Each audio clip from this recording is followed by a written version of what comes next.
안녕하십니까? 2021년 9월 23일 목요일 장애인 생활신문 읽어주는 뉴스 시작합니다. 오늘의 장애인 생활신문 읽어주는 뉴스 4건입니다.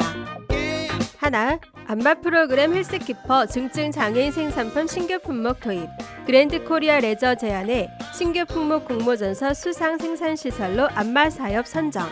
둘, 인천시 장애인 지원 주택 첫 입주자 모집, 9월 23일부터 29일 신청 접수. 셋, 전국 경찰관서 장애인 편의시설 설치율 69% 불과, 전국 평균 80.2%보다 낮아 강원 51.4%, 인천 53.3%로 지구대, 파출소, 치안센터 저조. 넷, 발달장애, 비장애인 직업평가 도구, 시각장애인은 정확성 한계, 시각장애인 직업평가 연구보고서 발간.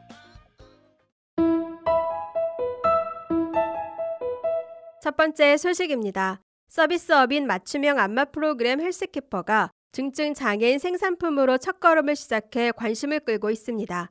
한국장애인개발원 원장 최경숙.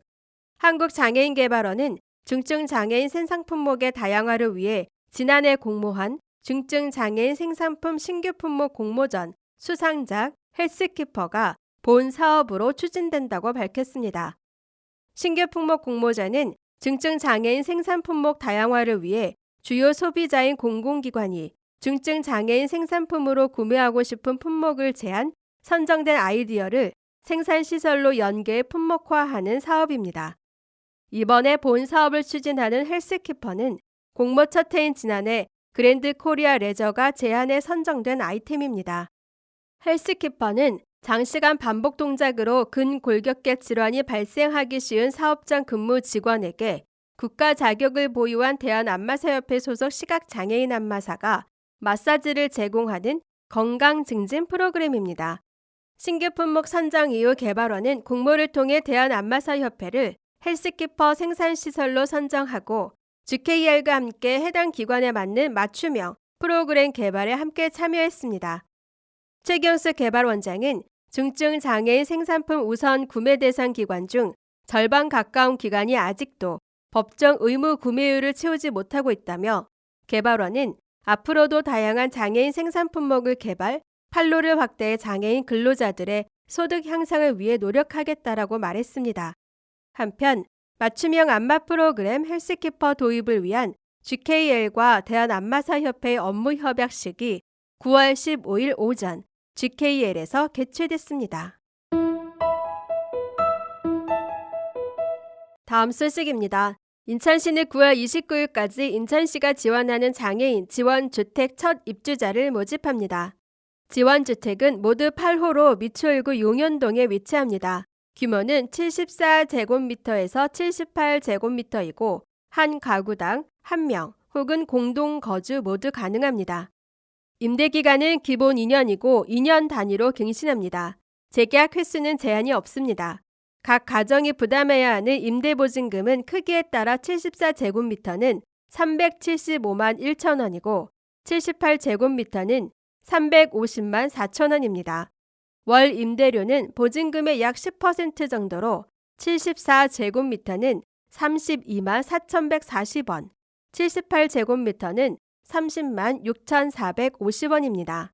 신청 자격은 인천시에 사는 공고일 기준 만 19세 이상 무주택 세대 구성원이고 장애인복지법상 장애인으로 등록했으며 국민기초생활보장 수급자이거나 차상위 계층이어야 합니다. 입주 1순위는 인천의 장애인 거주시설을 이용하여 탈시설을 희망하는 장애인으로 합니다. 2순위는 지역 내 자립주택이나 단기자립생활주택에서 자립생활을 경험하고 지역사회에 정착을 원하는 장애인입니다. 3순위는 지역 내 장애인 공동생활 과정에서 생활하다 독립적으로 지역사회 정착을 원하는 장애인을, 4순위로는 재가장애인 중 자립생활을 원하는 이들을 대상으로 합니다. 신청은 방문 접수만 가능하며 9월 23일부터 29일입니다. 9월 23일부터 28일 인천 사서원 장애인 주거 전환 지원센터에 문의하면 주택 열람을 할 수 있습니다. 30일 자격 심사를 거쳐 10월 1일 인천시 홈페이지에서 당첨자와 예비 당첨자를 발표합니다. 입주는 10월 11일 시작합니다. 계약한 뒤 60일 이내에 입주하지 않으면 당첨을 취소합니다. 지원주택은 주거유지 지원 서비스도 제공합니다. 물품 구입, 우편물 관리, 쓰레기 배출, 관리비 납부 등 일상생활을 지원하고 초기 정착 기간인 한 달간은 입주자 건강 상태에 따라 맞춤형 반찬을 배달합니다. 여기에 재정 관리를 돕고 취업 상담과 낮 활동 서비스, 취업 유지 프로그램을 운영합니다. 약물 복용 관리와 병원 동행, 운동 지원도 하며 지역사회 편의시설 이용을 돕는 등 생활 영역을 넓히는 활동을 함께합니다. 한편 인천시는 현재 거주하는 시설을 퇴소하고 지원주택으로 입주하는 장애인에게 자립생활 초기 정착금으로 800만 원을 지원하고 주거급여로 최대 23만 9천 원을 지급합니다.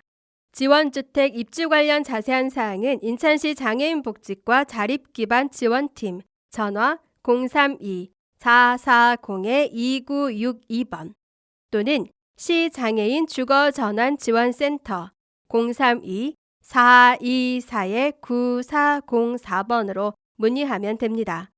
지원주택은 LH 인천지역본부가 매입 공급하며 인천시가 행정적 지원을 인천 4서원 장애인 주거전환지원센터가 운영을 맡습니다.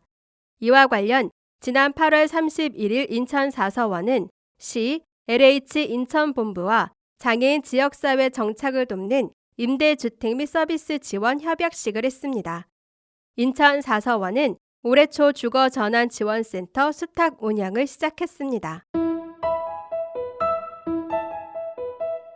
다음 소식입니다. 경찰청이 올해 전국 3,000여 개 경찰관서를 대상으로 장애인 의무 편의시설을 전수조사한 결과 전국 평균 80.2%를 크게 밑도는 69%의 설치율에 그친 것으로 나타났으며 특히 강원 51.4%, 인천 53.3%로 지구대, 파출소, 치안센터 등 지역 경찰관서는 설치율이 크게 떨어져 장애인 접근성이 취약한 것으로 확인됐습니다.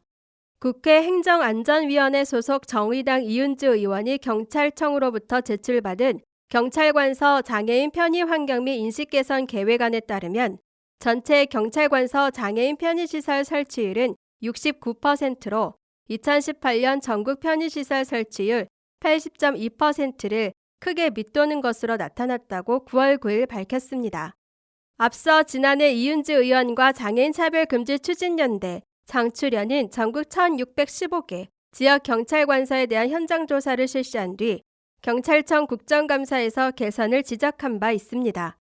지구대, 파출소 등은 장애인, 노인, 임산부 등의 편의 증진 보장에 관한 법률, 장애인 등 편의법에 따라 편의시설을 갖춰야 할 의무가 있는 일종 근린생활시설에 해당합니다. 이에 경찰청은 올해 3월 9일부터 19일까지 전국 3,239개 경찰관서를 대상으로 장애인 의무 편의시설을 전수조사한 결과 경찰관서 편의시설 설치율은 69%에 불과해 전국 평균 80.2%를 크게 밑도는 것으로 나타났습니다. 본청 및 부속기관 설치율은 100%, 시도경찰청 및 경찰서 설치율은 85%로 양호한 반면 지구대, 파출소, 치안센터 등 지역 경찰관서 설치율은 67%에 불과한 것으로 조사됐습니다. 장애인 등 편의법에 따라 의무 편의시설을 5개 유형, 매개, 내부, 위생, 안내, 기타 시설로 분류, 설치 여부를 확인한 결과 시도경찰청 및 경찰서의 매개시설 96.5% 및 내부시설 89.8%, 설치율은 양호한 반면 기타 시설, 접수대, 임산부 등 휴게시설 설치율은 62% 수준에 그쳤습니다. 지역 경찰관서의 경우 매개시설을 제외한 모든 시설의 설치율이 매우 저조했습니다. 주 출입구 접근로, 장애인 주차구역 등 5개 유형별 편의시설을 14개 항목으로 세분화해 점검한 결과 시도경찰청 및 경찰서는 전반적으로 양호한 편이지만 임산부 등 휴게시설은 38.3%에 불과했으며 이는 2018년 이후 신증축한 공원, 공공건물 공중이용시설 등의 평균 85%에 비해 크게 못 미쳤습니다. 18개 시도경찰청 중에서는 광주 92.9%, 대구 92.9%, 경기 북부청 92.3% 순으로 편의시설 설치율이 높게 나타났고 전북 71%, 제주 75%, 부산청 75.4%가 상대적으로 저조한 설치율을 보였습니다.